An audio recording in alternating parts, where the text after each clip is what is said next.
You've asked, and now I'm going to share with you all of the different types of amendments and soils that I use at Kim's Kozy Korner.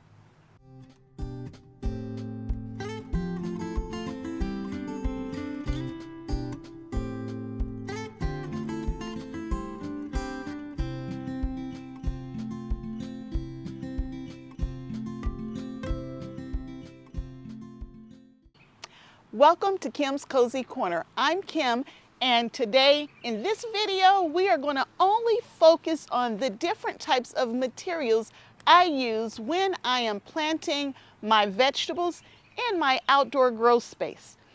And there are a lot of different things, and there's not just one that I'll use. And so I'm going to go through everything from my soil to liquid fertilizers to my granular fertilizers, as well as some other amendments I use for my vegetables. Let's first start with the different types of soil.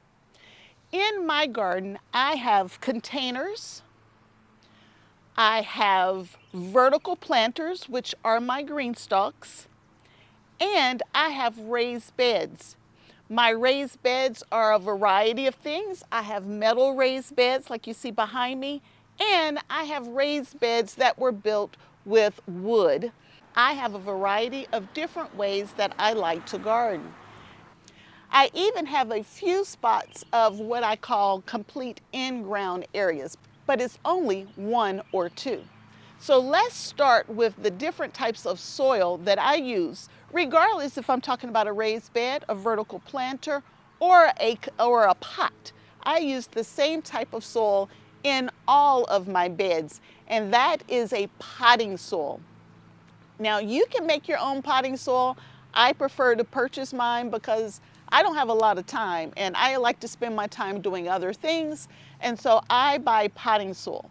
Let me share with you the different potting soils that I'll be using this year.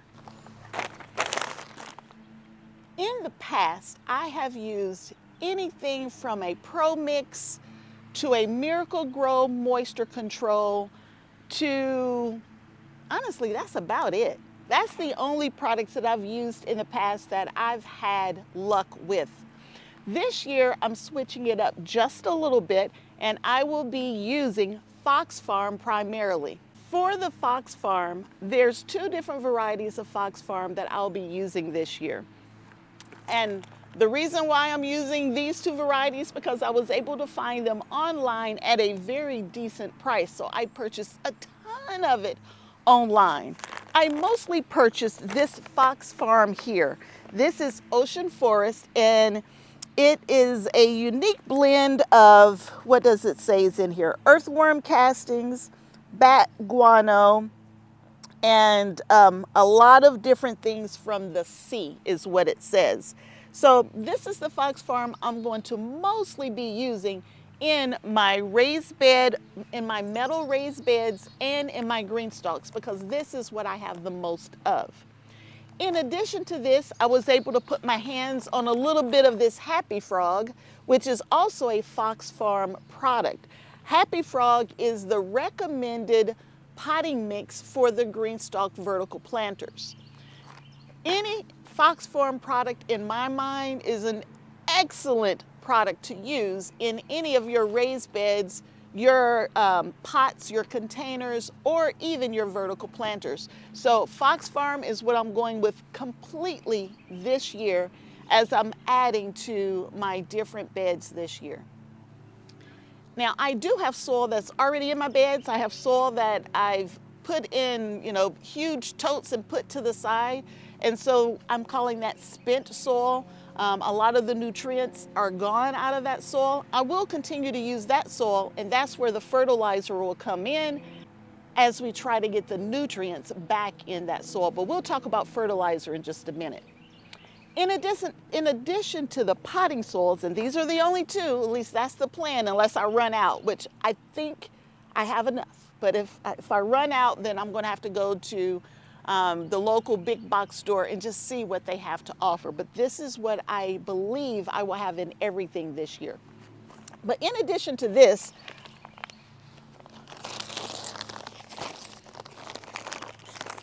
your beds need some type of compost. There's many different ones out there. Black cow is one that a lot of people know about. Mushroom compost is another option. Or you can make your own. And we do have compost over at the neighbors. And so I will be using some of their compost. But in addition to the homemade compost, I will also be using what I have left of this Espoma Land and Sea. It's a gourmet compost, and it has lobster and crab meal in it, but it's a mixture of compost that's already made. So I have, I think, about 4 bags of this left. So I will be using some of this compost. The way I use compost is I just put a very light spreading of compost on top of whatever it is that I have. So if I added potting soil, I might add an inch of compost to the top of it if it needs it. And I will top dress with compost all season long. So I don't use it every time. If you watch my videos, you'll see it in some videos, but not all videos. So I just add it sporadically throughout the season. That's all of my soils and my compost for this year. Now let's move over and talk a little bit about all these different fertilizers that I have just behind me. For the fertilizer, there's what I call slow release fertilizers and the immediate release fertilizers, which are typically your liquid fertilizers. Let's start with the granular slow release fertilizers. There are many different slow release fertilizers out there. I have my favorites, and I prefer an organic slow release granular fertilizer. So my favorite is Dr. Earth, and I just started using Dr. Earth this past fall. It was the first time I've ever used it, and I thought it did amazing. This one is this is a 222 Dr. Earth granular fertilizer, and it has in it alfalfa, fish bone meal, potassium sulfate, and kelp. And it did amazing in my indoor garden this past fall and winter. So this is my favorite. Second in line would be this here organic Garden Tone. And Garden Tone is what I've used for years. I've used it mostly because it was the most affordable granular fertilizer out there, but it did really well in my garden. So Dr. Earth is my number 1, Garden Tone is my number 2, and these are organic. And there are synthetic fertilizers out there, and some people consider Miracle-Gro one of those synthetic fertilizers that's horrible for your garden. Now, it's not my preferred fertilizer, but in a pinch, I will use it. What I like mostly about this Miracle-Gro Shake and Feed all-purpose fertilizer is the container. I will take this container and I will put this granular fertilizer in it so I can shake and feed it in my garden. I didn't tell you this, let's see here. This is I didn't tell you, this is a 3-4-4, which is low and slow, which is how I like my granular fertilizer. I want it to slowly release over multiple months in my garden. Now, this Miracle-Gro, let me find it. I know it's on here. All right, so for the Miracle-Gro, the N, P, and K, so those 3 numbers I keep giving you, that's N, P, and K. And for Miracle-Gro, it's a 12-4-8. So 12 is nitrogen, and that's what gives you the dark green leaves. That's why when you grow with Miracle-Gro, your leaves look so good, but it's focusing so much on the nitrogen, it's forgetting about the blooms and the fruit. But it's a 12-4-8, which I think is too heavy in nitrogen if you're using compost and some other ingredients. But I just wanted to throw it out there. Now, I'm sure there'll be comments about how I don't need to use Miracle-Gro, but my garden, my choice. But my first choice is Dr. Earth. This is what I prefer. And I like to be honest, and I like my viewers to know everything I'm really doing in my garden. So I'm being honest on what I prefer to use.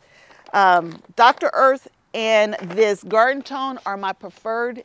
And I usually put these in as soon as I'm transplanting in the garden. So when I transplant in and I'm adding new soil, new potting mix to my beds, then I will add a little bit of this organic granular fertilizer at the time of planting. And I typically don't add any more granular fertilizer until about mid-season. So I give fertilizer at the beginning, and about midway through the season I add some more, because this is usually good for 2 to 3 months for your granular slow release fertilizers. So that's how I use the granular slow release fertilizer. That's these right here. But then there's the liquid fertilizer, which I call that instant feeding. And there are many different kinds of liquid fertilizer as well. I add liquid fertilizer every 10 to 14 days in my garden. Once all my plants are in place and they're established and they're growing. So every 10 to 14 days, I'm adding some kind of liquid fertilizer, especially to my GreenStalks, to make sure that all of those nutrients aren't getting washed away every time I water those containers. My preferred liquid fertilizer is now Dr. Earth. I just started using Dr. Earth this past fall. And so I prefer Dr. Earth. This is a premium concentrate blend. It's a 3-2-1. So it's still low. And so it's not going to, I don't have to worry about burning my plants or giving them so much nutrition that it kills the plants off. It's low and slow. So that's my preferred. Dr. Earth is my preferred. Next to that would be my Fox Farm Grow Big, and it's an instant and it's concentrate as well. It's a 644, and there's directions on all of these containers on telling you how to mix it up depending on what you're feeding. But Fox Farm is my #2 now. It was my #1 last season. I used Fox Farm every 10 to 14 days, if I didn't forget. And my GreenStalks did amazing. I had the biggest harvest I've ever had in my garden in the past 10, 12, 15 years. I mean, a long time, a long time. And last year was the first time that I consistently, well, mostly consistently, fed with a liquid fertilizer every 10 to 14 days. So, Dr. Earth, Fox Farm, those are my preferred. There's also fish fertilizer, and I bought this huge container of this fish fertilizer. It's a 511, it's heavy in the nitrogen, and it did really well. It's super, super concentrated, and it works. It will turn your plants green quickly. The only thing I don't like about this is it stinks. It stinks so bad that I had a hard time even applying it because it is so fishy. And I'm not crazy about fish. I eat very little fish, but oh, it stinks. It stinks so bad. So I still have probably most of this container because I just can't use it because of the smell, but it's a good product. Next, I have a worm tea concentrate, and I went with this because this was so stinky. So I bought this worm tea concentrate, and it is a, what is it? Let's see if I even know. I don't see an N, P, and K on it, but if you think about that as worm castings, and this bag of worm castings here is a 100, so it's just nitrogen.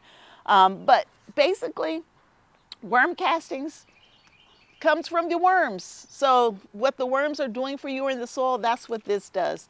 But this one was too low and too slow to help a garden. So this is kind of in addition to these two. And I don't do a lot with it, but it is an option. And then you get back to your synthetics.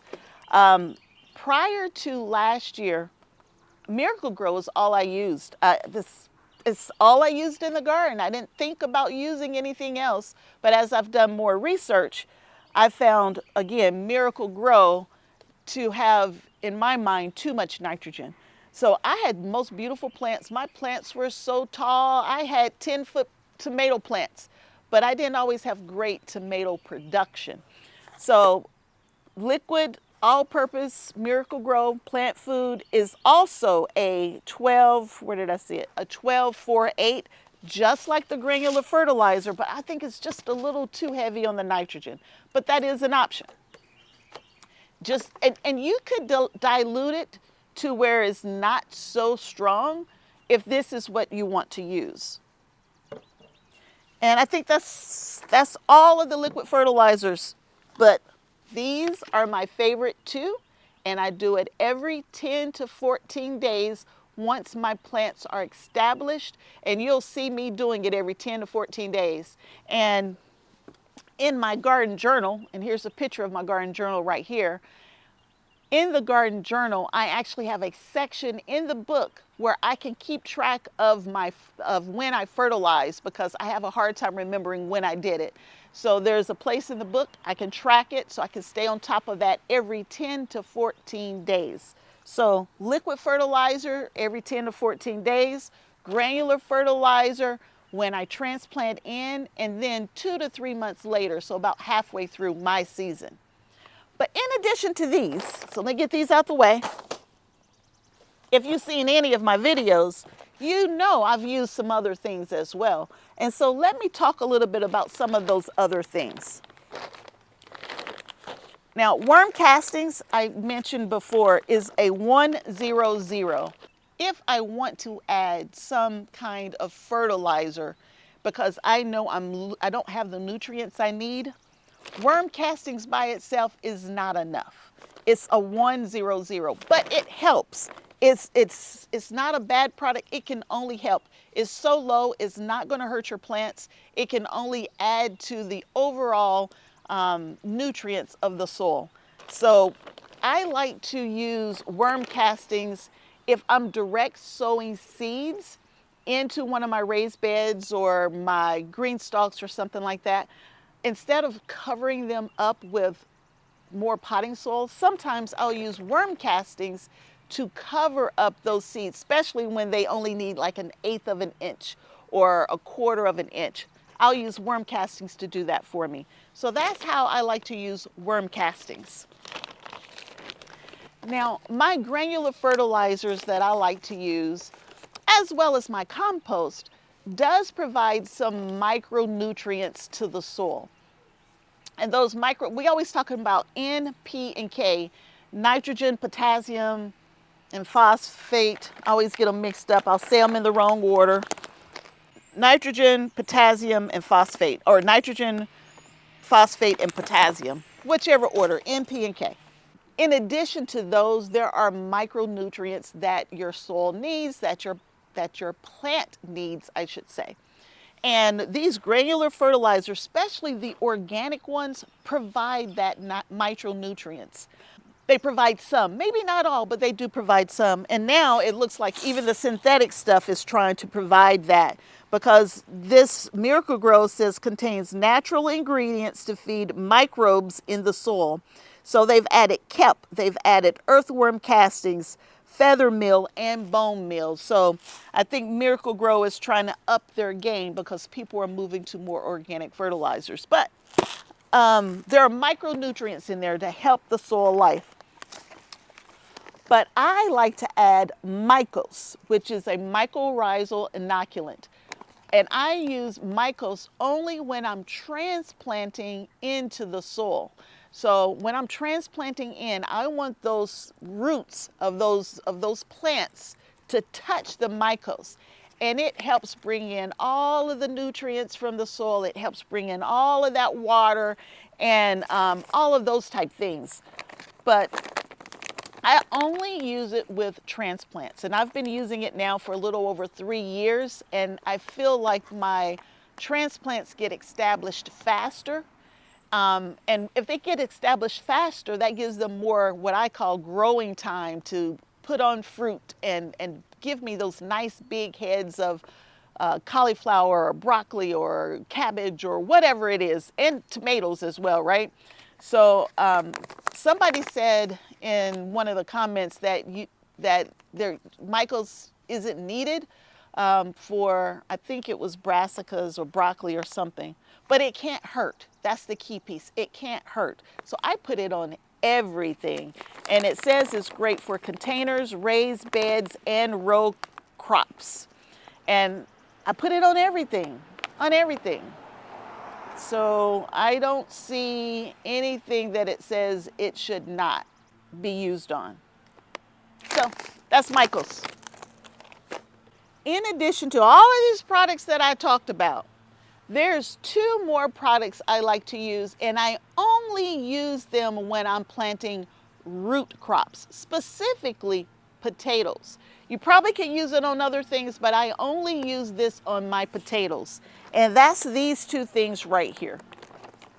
So when I'm planting potatoes, I like to use a little bit of blood meal. Blood meal is a 1200, so it's all about nitrogen. And I don't use this on my other vegetables because nitrogen's already in all this other stuff. But for my potatoes, I am burying them under the soil, and I want them to quickly grow stems and leaves, right, to bring in all of that sunlight to grow me some nice big tubers, right? So I add a little bit of blood meal when I have it to all of my containers when I'm planting potatoes and only potatoes. It may be good for other stuff. It says that it's good for flowers, vegetables, trees, and shrubs, but I only use it for potatoes. And I like to use bone meal for my potatoes. Bone meal is a 3-18-0. And this particular one is an organic bone meal, which I would think all bone meal should be organic because it's coming from bones, right? That makes sense. I don't know if it's true or not, but that makes sense. But it's good for bulbs, trees, shrubs, and potted plants. It's a 3-18-0. And I use it on all of my potatoes. And I think it does amazing to help my potatoes out. If I can get my hands on some fish meal, which would come in a bag similar to this, I will also use fish meal on my potatoes. I prefer blood, fish, and bone meal on my potatoes to give me, I think, a bigger harvest. But that's it in all of the different types of soils, fertilizers, and other amendments that I use in my garden. You asked me to share what different amendments and soils I like to use in my garden because it can be very confusing to a new gardener when one day you see me using one thing and then another video you see me using something else. So I wanted to share how I use all of these different materials in my raised beds, in my indoor garden as well for some of these liquid fertilizers, as well as my vertical towers and my pots. I hope you find this video helpful and useful. Please continue to let me know what would help you in your garden, and I will try to share at least what I like to do. I'm not a master gardener, but I have been gardening now for about 15 years, and I've learned a lot over 15 years. I've messed up a lot over 15 years, but this is what we're going to be using this year, and let's just see how it does. If you enjoyed this video, give me a thumbs up and think about subscribing to the channel because I like to keep it going. I like to teach. I like to share my wins as well as my mistakes. So until next time, and I hope there will be a next time that you come back to Kim's Cozy Corner and hang out with me. Bye.